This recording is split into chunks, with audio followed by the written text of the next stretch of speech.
Umat Tuhan yang terkasih dalam Yesus Kristus, Shalom. Jumpa lagi pada renungan saat ini.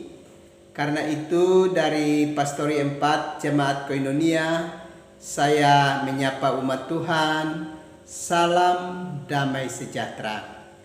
Saya mengajak kita, baiklah kita menyatakan syukur kita kepada Tuhan dan mendengarkan kebenaran firman-Nya. Mari kita berdoa.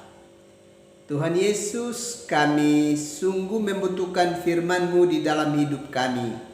Karena itu datanglah dan memberkati kami sekalian. Dalam Yesus Kristus, firman yang hidup itu kami berdoa. Amin. Umat Tuhan yang terkasih, saya mengajak kita mendengarkan kebenaran firman Allah dalam kitab Yesaya 44. Saya akan bacakan ayatnya yang pertama bagi kita. Tetapi sekarang dengarlah hai Yakub hambaku dan hai Israel yang telah kupilih. Bapak Ibu, umat Tuhan yang terkasih di dalam Yesus Kristus. Dalam hidup ini seringkali kita membuat sebuah pilihan dan kita berusaha untuk mengikat diri kita pada pilihan yang sudah kita tetapkan di dalam kehidupan kita. Namun seringkali dalam perjalanan waktu, sebagai manusia kita bisa berubah di dalam komitmen dan semua yang telah kita curahkan sehubungan dengan pilihan yang sudah kita tetapkan.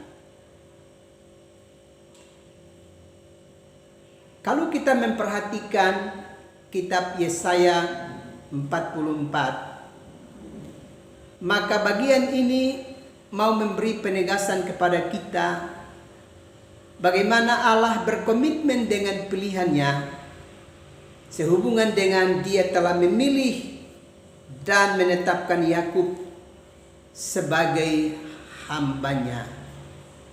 Supaya demikian melaluinya akan ada banyak peristiwa besar yang Tuhan kerjakan melalui Yakub dan semua keturunannya.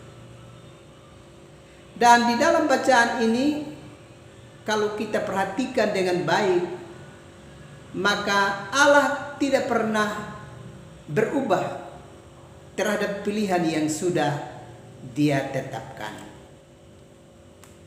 Dan itu jelas pada komitmen Allah sehubungan dengan kebenaran firman Allah yang kita baca tadi. Tetapi sekarang dengarlah hai Yakub hambaku dan hai Israel yang telah kupilih.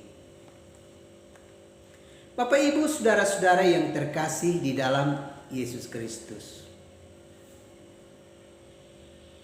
Rasanya kita mesti belajar dari apa yang sudah ditunjukkan oleh Allah kepada kita.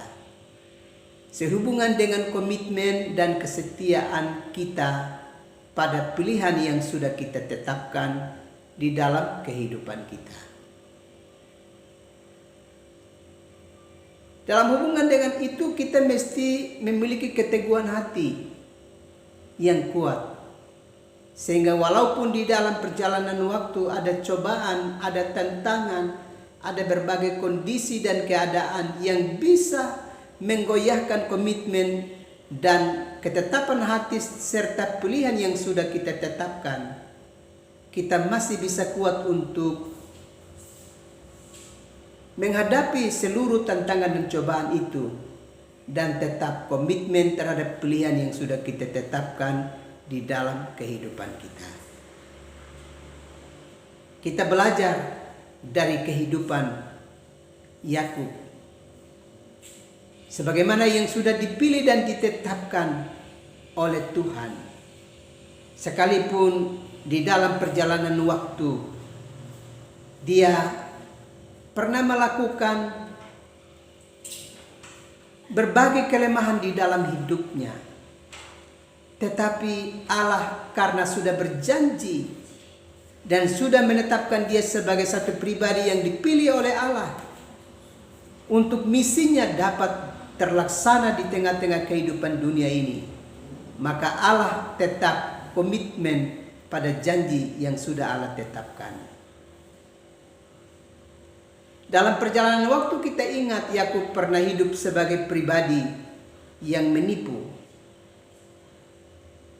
di mana dia merebut hak kesulungan dari kakaknya Esau. Dan kemudian dia mencoba untuk melarikan diri, menjauhi semua keadaan yang membahayakan kehidupannya yang didatangkan oleh kakaknya Esau. Dan pada akhirnya dia terus menjalani hari-hari hidupnya. Dan pada akhirnya dia mesti mengalami perubahan nama dari Yakub menjadi Israel. Di sini kita bisa melihat bahwa betapapun cacat dan celah kehidupan umat manusia, tapi sekali Allah sudah memilih dan menetapkan, maka Allah punya banyak metode, banyak cara, banyak strategi untuk bisa bertindak dan melakukan sesuatu untuk dia tetap komitmen pada pilihan yang sudah dia tetapkan. Dengan demikian sebagai umat percaya, kita mesti belajar dari apa yang sudah dilakukan oleh Allah terhadap kehidupan Yakub. Bahwa betapapun Yakub memiliki berbagai kelemahan di dalam dirinya, tapi karena Allah sudah memilih dan menetapkan dirinya untuk misi Allah itu dapat terjadi tengah-tengah kehidupan dunia, maka berbagai situasi dan keadaan yang dialami dan yang dilakukan oleh Yakub itu tidak membuat Allah mengubah pilihan.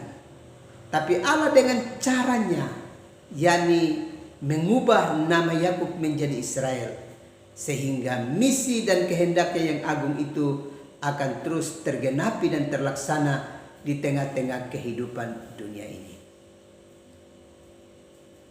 Kalau demikian, yang kita belajar dari komitmen dan kesetiaan Allah pada pilihannya, sebagai umat Tuhan, kita mesti belajar dari apa yang sudah dilakukan oleh Allah bagi kehidupan kita. Kalau kita sudah berkomitmen untuk menetapkan sebuah pilihan di dalam kehidupan kita, maka sekalipun ada goncangan, ada tantangan dan cobaan, kita mesti berusaha sedapat mungkin dan mengalami berbagai cara dan strategi demi untuk mempertahankan pilihan yang sudah kita nyatakan di dalam kehidupan kita. Kita belajar dari Allah, sekali berjanji selamanya Dia berkomitmen dan memegang teguh janjinya bagi kehidupan kita umat manusia. Kiranya demikianlah cara hidup kita umat percaya di masa kini. Sehingga sekalipun ada banyak cobaan dan tantangan yang mencoba untuk mengganggu kita dan menjauhkan diri kita untuk kita tidak komit terhadap pilihan kita, di dalam tuntunan dan bimbingan Tuhan dan di dalam hikmat surgawi yang memperlengkapi kita, kita bisa mampu mempertahankan komitmen dan pilihan kita dengan baik demi hormat dan kemuliaan bagi nama Tuhan. Kiranya Tuhan menolong dan memberkati umat Tuhan sekalian. Amin. Mari kita berdoa. Tuhan Yesus, siapakah kami manusia yang bisa memiliki komitmen dan kesetiaan untuk tetap mempertahankan pilihan-pilihan hidup kami yang sudah kami tetapkan bersama dengan Tuhan. Terima kasih Bapa, kuatkan iman percaya kami untuk menjalani hari-hari hidup ini. Sesaat lagi kami akan beristirahat. Datanglah dan memberkati kami sekalian, supaya kami dapat beristirahat dalam tuntunan dan pemeliharaan-Mu. Dalam Yesus Kristus kami berdoa. Amin. Umat Tuhan yang terkasih, selamat beristirahat. Tuhan pasti terus melindungi dan memberkati umat Tuhan sekalian. Salam.